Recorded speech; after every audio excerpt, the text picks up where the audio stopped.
SER Podcast.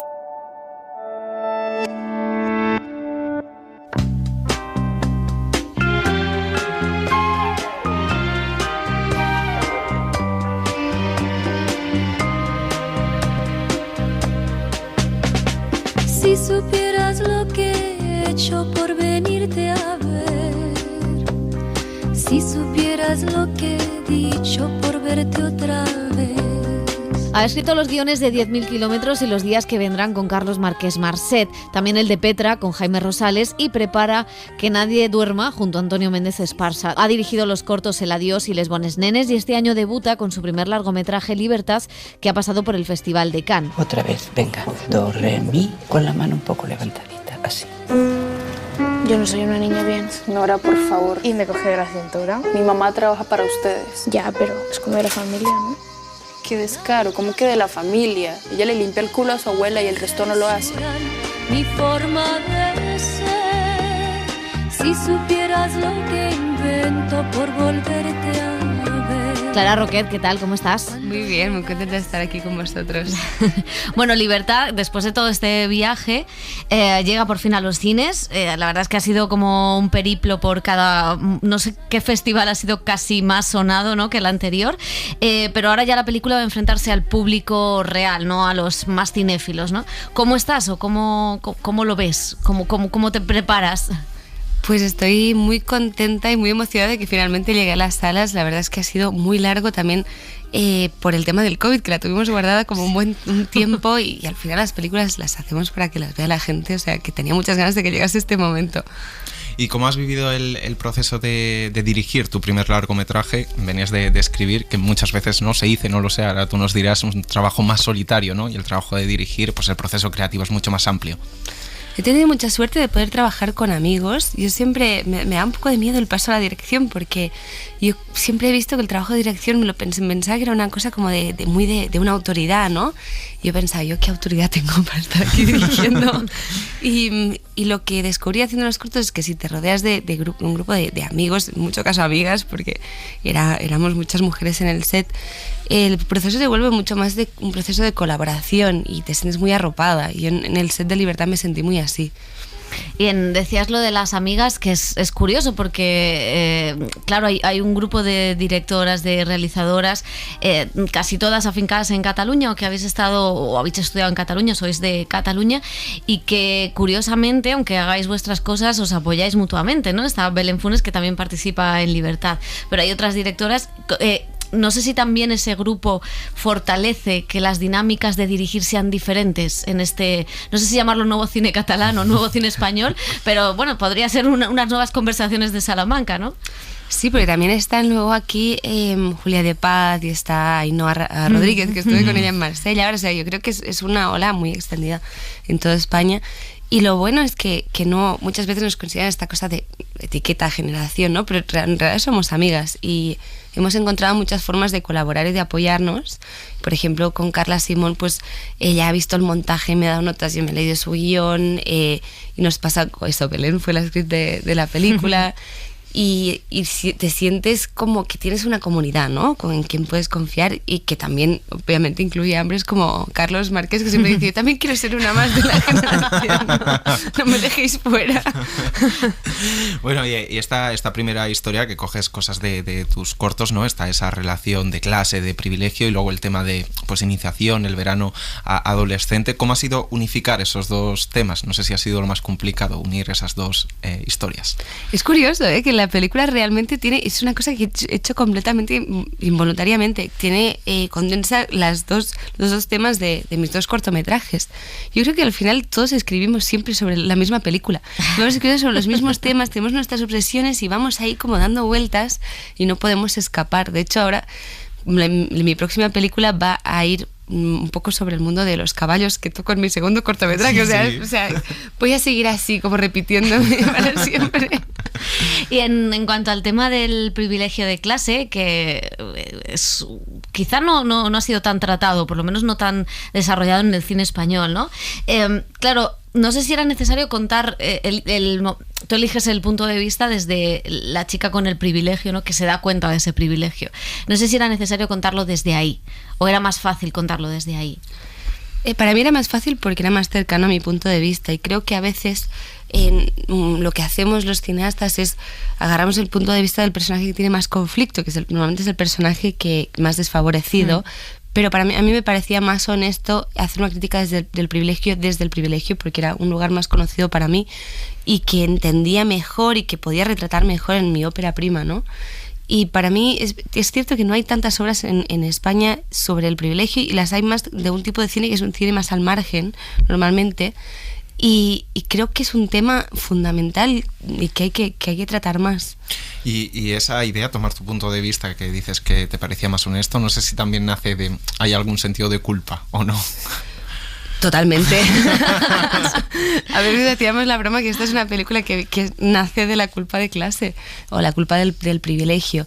Yo no la hice desde la culpa, la hice desde la voluntad de querer retratar como una situación, y sobre todo de querer entender a unos personajes y cómo se generan unas ciertas dinámicas en una amistad donde las dos vienen de lugares tan desiguales. Claro, la pregunta que tú planteas es precisamente eso, ¿no? Si puede haber amistad entre clases tan diferentes o entre posturas sociales tan diferentes. No sé si la película, todo el desarrollo del guión, luego el rodaje, las dinámicas que supongo que en el propio rodaje han surgido, te ha contestado a la pregunta. Pues yo, la verdad es que ya partía con una hipótesis bastante, digamos, formada, un poco trágica también. Para mí es muy difícil romper estas barreras de clase, pero el primer paso que hay que dar es la toma de conciencia. Entonces, si hay una toma de conciencia, sí que hay esperanza. Y para mí la película tiene, a pesar de que tiene un final pues quizás poco esperanzador, sí que tiene como una pequeña luz de esperanza hacia el futuro, porque ha habido un proceso de concienciación, porque al final la peli es una película sobre una niña que toma conciencia de su propio privilegio. Eso es el viaje de Nora, que es la protagonista, es eso, esencialmente. Sí, porque también en esa toma de conciencia hay algo muy interesante, ¿no? Como un fino hilo entre las tres generaciones de madre, hija y abuela, ¿no? Cuando tomas de conciencia a esa edad de esos hilos. También querías retratar, ¿no? Como esas herencias adquiridas, inconscientes de alguna manera. Totalmente, es que la identidad, ¿no? Y sobre todo la identidad de clase, que forma parte de la identidad de uno, es adquirida. Y de hecho hay una cosa que pasa en la película que me parecía muy importante de retratar, que es cuando Ángela, que es la abuela, que empieza a perder la memoria, pierde también esa identidad de clase, con lo cual es una creación, no es algo que no podamos vencer, porque es un prejuicio heredado. Y en el momento en que empieza a perder esa memoria y esa identidad de clase, ella es capaz de acercarse a libertad de una forma mucho más humana y cercana que los demás. Retratas, claro, el tema de los cuidados, ¿no? que ha retratado Cuarón, o que ahora vemos de una manera bastante distinta en la serie de Netflix La Asistenta, pero es verdad que no es un oficio o no son personajes en los que siempre hayamos puesto ni la mirada, y cuando se ha puesto generalmente ha sido lleno de estereotipos, ¿no? Lo podemos ver en las series españolas, y sin embargo tú lo pones ahí, en esa plusvalía que se genera, porque al final hay una cosa interesante, y es que esta cuidadora de la casa al final no solo está haciendo un trabajo económico, sino que está dando un trabajo emocional, y eso cómo se paga ese cariño emocional, esa plusvalía emocional que da a la familia, ¿no? Es interesante que entres en esa reflexión también. Me parece un tema tan complejo y a la vez también que nos genera cierta incomodidad, ¿no? Yo creo sobre todo como digamos, la burguesía progresista, la clase media progresista, de repente esta idea de los cuidados, ¿no? De externalizarlos, de pagar por ellos, genera incomodidad. ¿Por qué es incómodo? Porque hay algo muy contradictorio en eso. Y es inevitable que una persona que va a venir y se va a pasar todas las horas del día con alguien mayor, en ese juego va a entrar cariño, y también estás pagando por ese cariño. Y es un trabajo increíblemente difícil, y más si tienes en cuenta que han dejado atrás a sus propias familias para cuidar a otras. O sea, que muchas veces esa transferencia del cariño que no están pudiendo dar a sus familias se da a la persona a la que cuidan. A mí me parece un tema muy interesante, y quería poner el foco allí y poner a estas mujeres en primer plano, que es donde no han, como has dicho, no han estado nunca tradicionalmente. Y además de todos estos temas intensos sociales que hablamos, la peli también tiene algo de coming on age, ¿no? De descubrimiento personal, el verano adolescente que te cambia la vida, aunque como decías no tenga un final esperanzador, sí que hay partes de la película luminosas, ¿no? De ese descubrimiento adolescente, ese verano en el que, conoces de la mano de tu amiga muchas cosas. ¿Cómo ha sido también esas partes luminosas encajarlas con la parte más dramática? A mí me parecía muy importante esa parte luminosa porque la película en realidad es muy nostálgica. Creo que tiene muchos recuerdos de verano, de mis veranos en la Costa Brava y de esta luz increíble, ¿no? Del Mediterráneo y de los pinos. Es casi como olores, ¿no? Yo me acuerdo de llegar a el pueblo de la Costa Brava y oler los pinos, y oler el mar. Y hay mucho de esas texturas, de esas primeras veces, de salir de fiesta por primera vez, de ese estar como absolutamente como maravillada por todo lo nuevo, ¿no? Y esa luminosidad y esa alegría quería que estuviese en la película también, porque creo que la amistad adolescente tiene mucho de esa alegría y esa intensidad. En Cannes me acuerdo que hablabas de la casa, de lo difícil que había sido encontrar esa casa donde se celebra la fiesta, donde ocurre casi toda la acción y que al final refleja, no sé si la decadencia de esa familia, pero sí la ruptura de un núcleo familiar burgués, ¿no? Tan difícil fue encontrar la casa, el escenario exacto, cómo fueron, porque claro, los oyentes no saben cómo se busca una casa, piensan que la casa igual es tuya. No, ya me gustaría que fuese mía. No, hicimos un casting de casas muy bien hecho y nos íbamos a buscar chalets, parecíamos ahí como a ver cuál me gusta más, a ver cuál es más bonito, ahí visitando a ver qué. Para mí había como ciertas cosas que eran muy importantes, una que se viese el mar, porque es la obsesión de Ángela, de la abuela, que se quiere ir a bañar al mar, el otro es la piscina. Y luego también necesitamos una pista de frontón, o sea, no era nada fácil encontrar esa casa.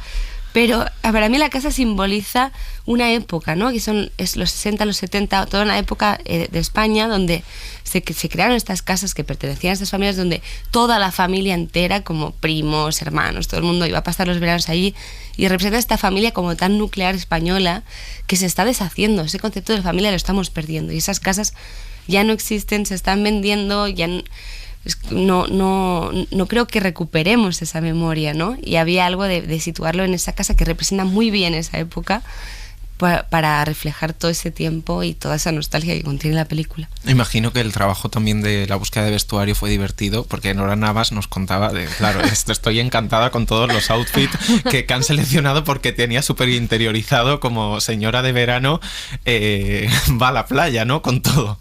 No, Nora Navas es la persona más graciosa que conozco, o sea, tenemos que hacer una comedia con Nora Navas ya, porque por favor. Es maravillosa. Pues la verdad es que era muy divertido también jugar con el tema. En la película hay todo un juego de transferencia con los vestidos. O sea, hay un momento en el que se encuentra Nora, ¿no? Que Teresa, que es el personaje de Nora, que Rosana, que es la cuidadora, lleva el mismo vestido que ella, eso no le gusta nada. Las niñas, en cambio, se intercambian los vestidos. O sea, el vestuario juega un rol muy importante en la película. También el pelo y las trenzas. Hay como ciertas repeticiones de cosas que a veces no te das cuenta, la escribes y luego dices, ¿qué me pasa con las trenzas? ¿No? ¿Qué mantengo ahí? ¡Qué trauma! En tu primera película unes a veteranas como Nora Navas o Vicky Peña con actrices que empiezan, o que probablemente es su primer trabajo, su primer papel delante de una cámara. ¿Ha sido muy diferente o ha sido muy difícil hacer esa coreografía entre unas y otras? Ha sido muy fácil porque ellas lo han hecho muy fácil y de hecho también yo creo que a la hora de dirigir actores muchas veces lo más importante es el casting en realidad, ¿no? A la hora de como haber seleccionado bien de quién te rodeas, y justo elegimos a Nora y a Vicky porque nos daban esa facilidad a la hora de trabajar con las niñas y son muy flexibles, muy inteligentes, son muy capaces de trabajar un registro muy naturalista, que era muy importante, y me ayudará muchísimo a dirigir escenas desde dentro. Y antes hablábamos de esta generación de cineastas, ¿no? Colaborativa, que trabaja de una forma casi comunitaria. Belén, también Celia Rico, Carla Simón. ¿Quién son tus referentes? Porque posiblemente para nuevas generaciones sí que están viendo de cara a esta temporada de cine, pues estas directoras, entrevistas, en los Goya luego muchas, pero en tu caso, ¿cómo has crecido? ¿Con qué referentes? Pues ahora mismo ellas son mis referentes. O sea, yo admiro mucho lo que hacen. Sobre todo lo que hago yo no, lo que hacen ellas. No pasa nada. Aquí tirando. La autoestima tiene que estar alta. Es que me admiro mucho. Eso es fundamental. No, lo que hacen ellas, admiro mucho. Y lo sigo mucho y me inspira mucho. Pero cuando era más pequeña, que en ese momento, yo no sé, supongo que pensaba que ser directora de cine era una cosa como un poco imposible, porque eran todos hombres, ¿no? Y me ayudó mucho que hubiese una figura como Isabel Cochet en el cine español. Y me acuerdo de, como yo aún estaba pensando si quería o no hacer esto y tal, pero me regalaron un libro suyo y lo leía y pensaba, qué interesante, ¿no? Creo que eso refleja muy bien la importancia de los referentes, de si hay esta persona que lo está haciendo, es que esto se puede hacer. Y espero que el hecho de que ahora haya como este boom de directoras ayude a chicas que están estudiando ahora a decir sí, que es que se puede hacer. Ahí decía Agnès Varda que a ella lo que le motivaba a la hora de hacer cine es la búsqueda de belleza en lugares donde aparentemente no la había, ¿no? ¿A ti qué te motiva o qué te ha llevado a contar historias? No solo a dirigir, sino a escribirlas. ¿O qué te motiva a contar? Pues yo creo que para mí el cine es un poco poner la cámara donde los otros normalmente apartaríamos la mirada, ¿no? Como en lugares un poco incómodos. Y a mí me interesan quizás las historias que consideramos pequeñas, ¿no? Me interesan como esas pequeñas inflexiones vitales que marcan cambios en nosotros, en nuestras vidas, y que son tan importantes y que a menudo no nos pasan desapercibidos, ¿no? Entonces me gusta mucho fijarme en eso, en lo que va por debajo y tal. Y como he dicho antes, no es algo que creo que haya elegido, creo que es algo que hago sin pensar, que a veces somos sencillamente como tenemos un jardincito interior y de ahí vamos sacando cosas, y en mi caso es eso. ¿Cómo ha cambiado la película desde que la escribiste y la rodaste hasta ahora? Más allá de todo el tiempo, la pandemia y demás, sino cómo ha ido mutando y también cómo tú la has ido repensando, porque muchos autores nos dicen durante la promoción, me doy cuenta de muchas cosas o pienso en cosas nuevas, aunque preguntamos casi siempre lo mismo y repetimos muchas ideas, ¿no? Pero ¿cómo la has repensado en todo este camino? Es cierto, eso es. Y aparte, claro, desde que empiezas una película, empiezas a escribir hasta que pasa a manos del público, pasan muchos años. Y de repente tu concepción y tu relación con la película va cambiando en ese tiempo, pero también creces. Cuando hice la peli, cuando empecé a escribir, tenía 26 años. Ahora tengo 32. Y estaba mucho más cercana a la adolescencia que ahora. Y ahora, por ejemplo, entiendo mejor a los personajes más adultos, me reflejo más en ellas, quizás que en las niñas, cuando en su momento estaba mucho más centrada en las niñas, ¿no? Y creo que me ha ayudado mucho el paso del tiempo a complejizar un poco. Antes la película estaba mucho más centrada en las dos niñas, y poco a poco, a medida que iba creciendo y cuando me enfrenté al rodaje, puse más el foco en las madres también. Y creció un poco la relación con las madres, y creo que eso tiene que ver con el cambio de edad. Claro, siempre preguntamos, y es injusto porque quizá a las directoras se lo preguntamos más que a los directores, cuando haces una primera película, ¿qué es lo siguiente? Es verdad que tú no paras, has escrito, estás por ahí con 1000 proyectos y 1000 cosas, te vemos en todos los festivales, pero sí que es verdad que dicen que esa segunda película es la que se resiste a poder montarla, ¿no? En una situación compleja para el cine español. No sé tú ahora en qué posición estás, asustada de tirarte por la ventana, de ponerte a escribir. Pues, ¿sabes qué pasa? Que yo no me considero más guionista que directora, y he seguido escribiendo. Después de Libertad he escrito otra película con Elena Martín, una con Carlos Marqués, una película con Antonio Méndez Esparza, que es una adaptación de Millás, que va a rodar ahora, que me hace mucha ilusión. Entonces, para mí escribir y dirigir es hacer cine. No tengo la sensación de haber parado, ¿no? Entonces, creo que no tengo tanta prisa en dirigir porque ya estoy escribiendo para otros. Sí que me gustaría, tengo una historia que tengo ganas de contar. Mi relación con la dirección viene mucho de eso, de cuando si yo siento que hay una historia que es muy mía y que no le puedo dar a nadie más porque no la van a querer hacer tampoco. Entonces sí que digo, pues creo que la voy a tener que dirigir, pero tranquilamente, como no asocio, no tengo mucha ansiedad asociada con la dirección, porque pues tengo otro trabajo en realidad, que es escribir. Y además que se te da muy bien, o sea que, pues Clara Roquet, muchísimas gracias y bueno, pues ya que disfrute el público por fin Libertad, que seguro que lo va a hacer. Muchas gracias. Muchas gracias a vosotros por invitarme. Y dime, si tú quieres yo te presto mi amor. Y dime, esta noche vamos a hacerlo otra vez. Se lo hago bacán, pero no cocino, sabe por la uña de tu gata fina. Se lo hago bacán, pero no cocino, sabe por la uña de tu gata fina. Se lo hago bacán. Suscríbete al Cine en la SER. Escúchanos en directo en la SER los sábados a las 7:30 de la mañana y los domingos a las 3 de la madrugada. Cadena SER. La radio.